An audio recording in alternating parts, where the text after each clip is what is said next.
arte genuinamente brasileira.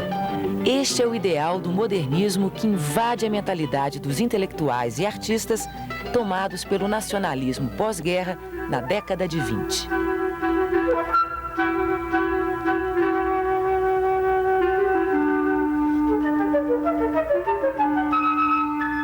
A Semana de Arte Moderna, o Manifesto Pau-Brasil, de Oswald de Andrade, a Pauliceia Desvairada, de Mário de Andrade, o Movimento Antropofágico e outras manifestações revelam o perfil de um Brasil que exige mudanças.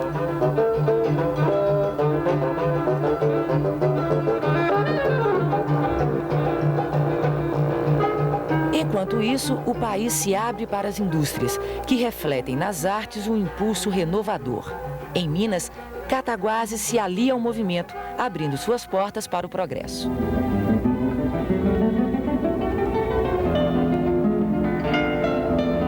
Localizada em região estratégica, passagem obrigatória de comerciantes e industriais, Cataguases abandona o café e faz da luz elétrica o fio condutor de suas ideias. Pelos trilhos das ferrovias, recebe as influências dos grandes centros urbanos. Nas indústrias, encontra suporte para as artes. A cidade deixa marcas, como o cinema de Humberto Mauro, a Revista Verde, os escritores de vanguarda e um rico acervo de arquitetura, artes plásticas e mobiliário, que entram definitivamente para a história do modernismo no Brasil.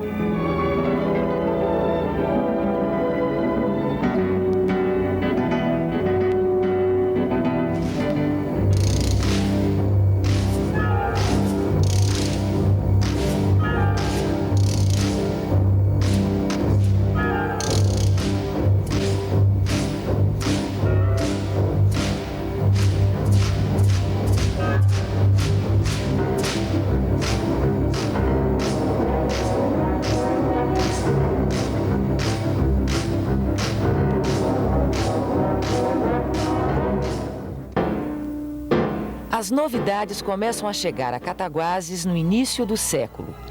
Depois do automóvel, as produções americanas tomam conta do cinema recreio. Com elas, os novos costumes, assimilados rapidamente pela população. O período favorece o surgimento dos ciclos regionais de cinema, com produções espalhadas por várias cidades do país.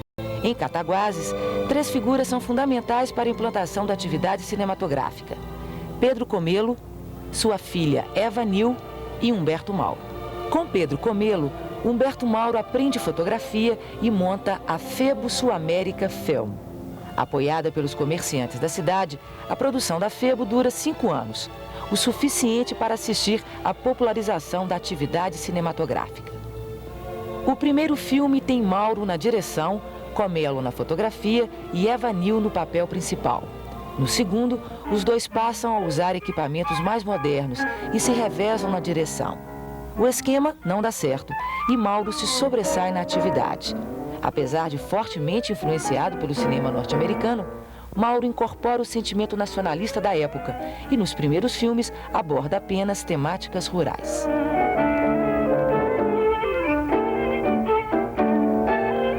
No ciclo de Cataguases, Mauro faz 6 filmes, entre eles Brasa Dormida, Tesouro Perdido e Sangue Mineiro. Neste, o diretor já demonstra um grande domínio da técnica, não só de filmagem e montagem, mas também de roteirização. Seus filmes deixam de lado as estruturas simplificadas da primeira fase e caminham em direção a temáticas mais sofisticadas.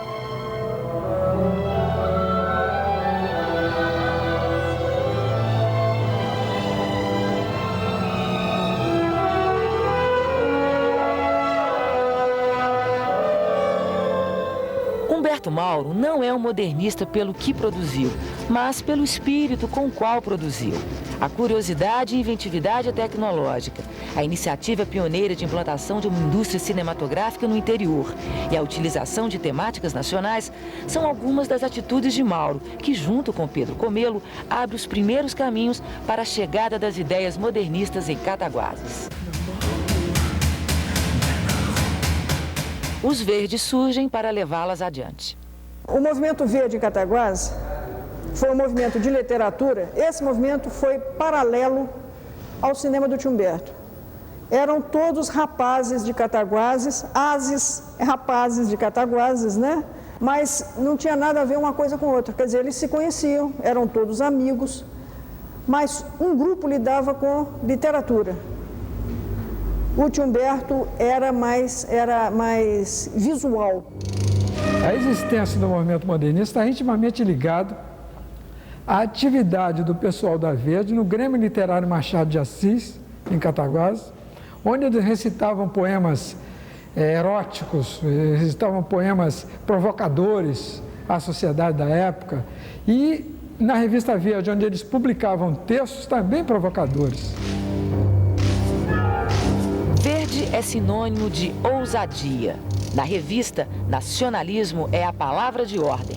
O manifesto do grupo mostra que seus integrantes são jovens diferentes que querem expressar uma identidade própria. Entre 1927 e 1929, Rosário Fusco, Francisco Peixoto, Ascânio Lopes, Henrique Rezende, Guilhermino César e outros fazem circular 6 edições com poesias, crônicas e notas sobre eventos culturais de Cataguases. Cataguases entra no circuito modernista do Brasil. Pela primeira vez, uma publicação do interior participa das discussões da vanguarda literária do eixo Rio-São Paulo.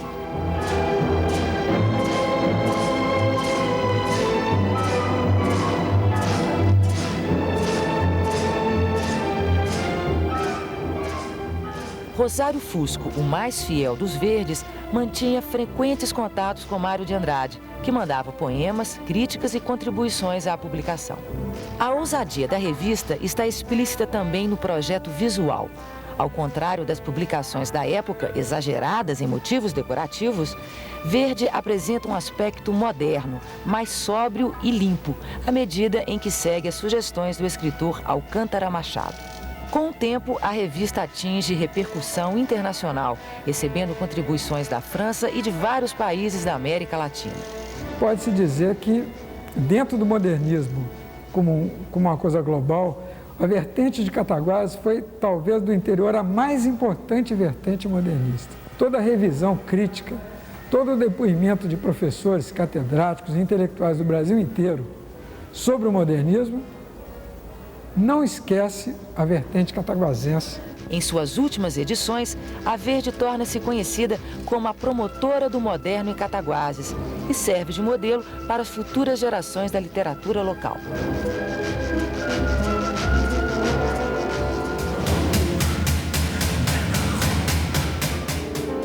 No final dos anos 60, nasce um novo movimento, o da geração Totem. Assumindo a vanguarda literária, o grupo, formado pelos irmãos Joaquim Aquiles Branco, Ronaldo Werneck e PJ Ribeiro, edita o jornal O Muro e o suplemento literário Difusão do jornal Cataguases. 10 anos depois, lançam vários livros e outro suplemento, O Totem, que circula até o início da década de 80.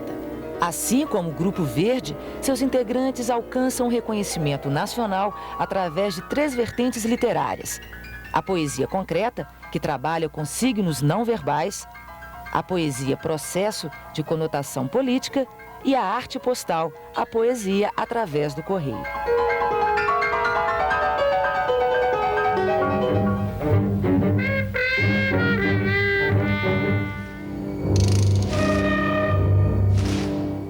A partir da década de 40, Cataguases experimenta um novo surto modernista. O surgimento do mecenato vai patrocinar a aquisição de obras de autores consagrados no país. O ideal do movimento exigia a transformação da mentalidade da época. A figura catalisadora desse processo na cidade é Francisco Inácio Peixoto, filho de ricos industriais.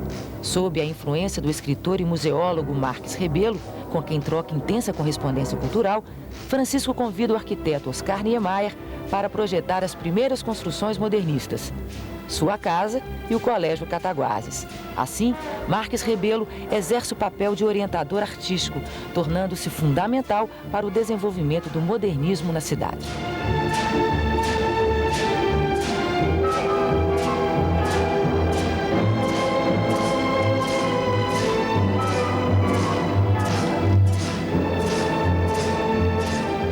a casa de Francisco Peixoto é considerada uma construção às avessas. A entrada principal está virada para os fundos. Além disso, ela incorpora nova tendência de integração com as artes plásticas, o mobiliário e o paisagismo. Bulê Marques trabalha os jardins.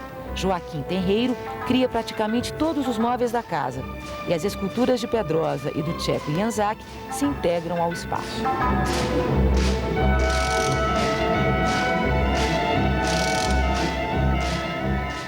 O Colégio Cataguases, considerado por Niemeyer uma obra econômica, apresenta um jogo de volumes em linhas ousadas.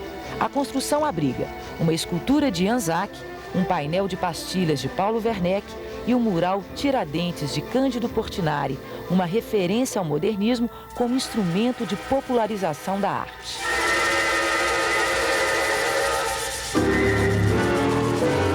Exposto ao público, o mural foi considerado, na época, uma das mais importantes contribuições do movimento, projetando Cataguases no cenário nacional.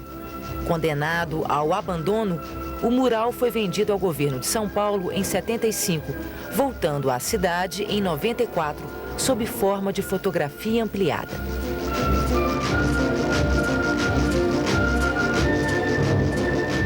No plano privado, a construção da casa de Francisco Peixoto estimula na elite o desejo pelo novo nas residências. E com o Colégio Cataguases, Francisco Peixoto queria difundir entre todas as classes o gosto pelo moderno.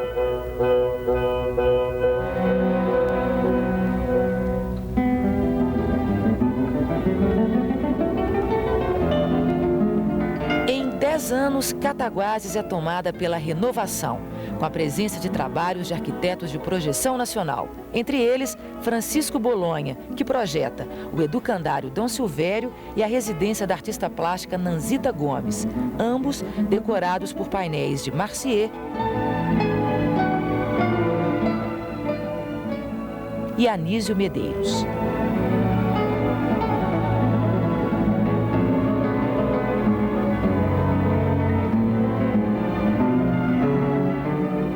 Bolonha faz também o projeto da maternidade, aliando o uso de formas volumétricas à funcionalidade do espaço.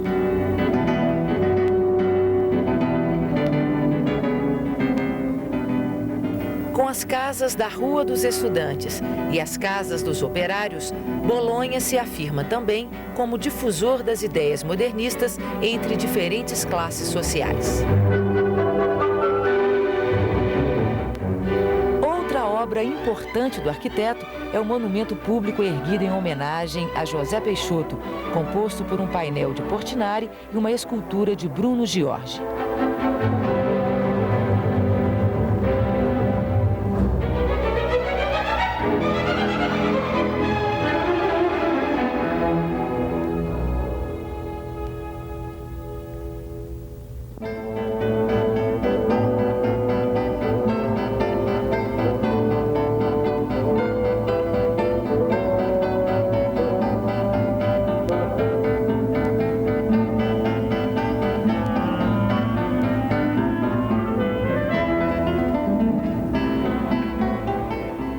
O arquiteto Luzimar Teles também deixa obras importantes, como os prédios do Fórum e do Hospital Infantil, as reformas das praças Rui Barbosa e Santa Rita, além de várias residências.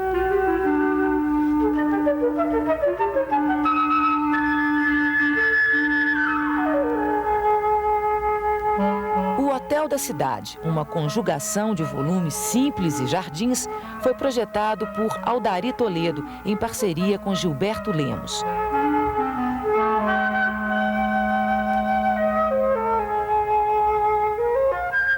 Junto com Carlos Leão, Toledo faz também o projeto do Cinema Edgar.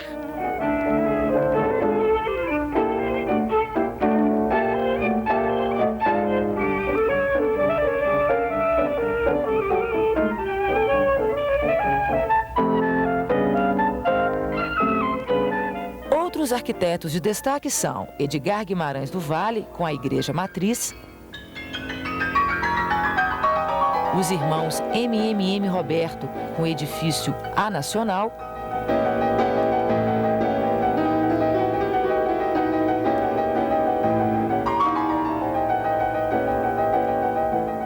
e Flávio Almada, com várias residências.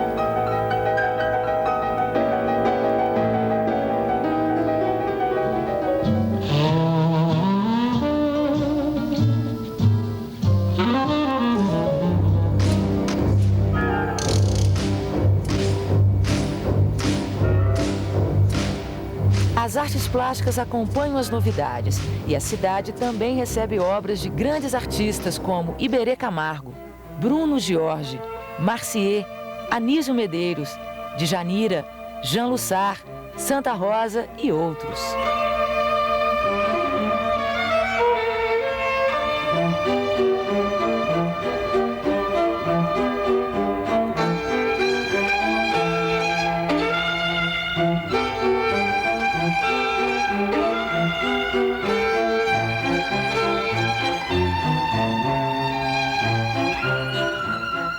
Dimensionadas num espaço mais amplo, as obras de arte passam a ser expostas, em sua maioria, sob forma de painéis, murais e monumentos, possibilitando maior contato com o público em áreas abertas, como praças, muros e fachadas.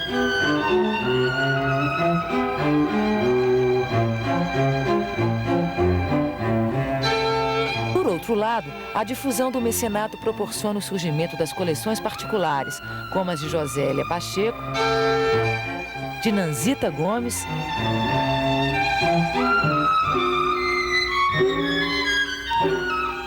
além do acervo de Francisco Peixoto.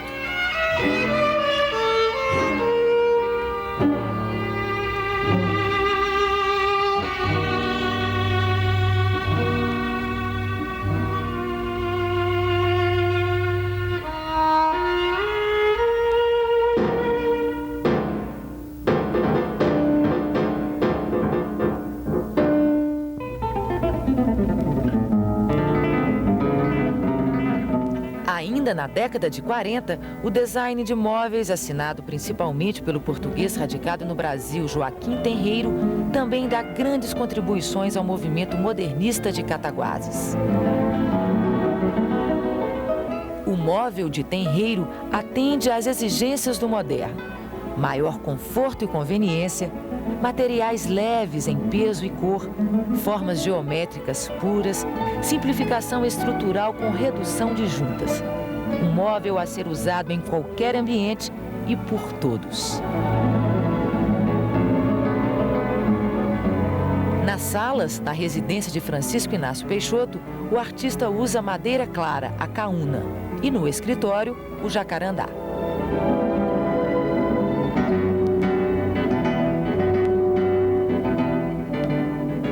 A cadeira de braço e a espreguiçadeira do mezanino mostram como Tenreiro absorve as tendências internacionais, reinterpretando recursos tradicionais como a rede, a palhinha e a madeira.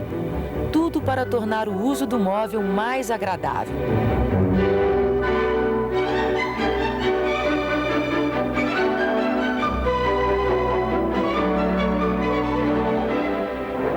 A influência do artista se verifica no mobiliário do Hotel Cataguases, embora os móveis tenham concepção mais limitada.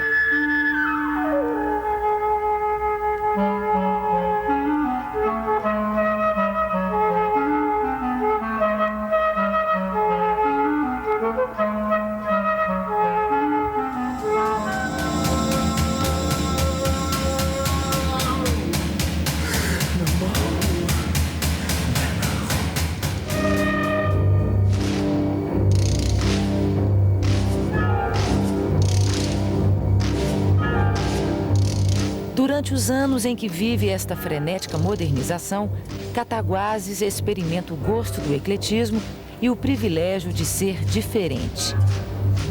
Consolida sua condição modernista não pelo volume de produção local, mas principalmente pela incorporação do sentimento inovador que tomou conta do país durante sua industrialização. Cataguases vive até hoje a contradição entre a modernidade dos grandes centros urbanos e a tradição do interior, tornando-se referência importante para o modernismo no Brasil.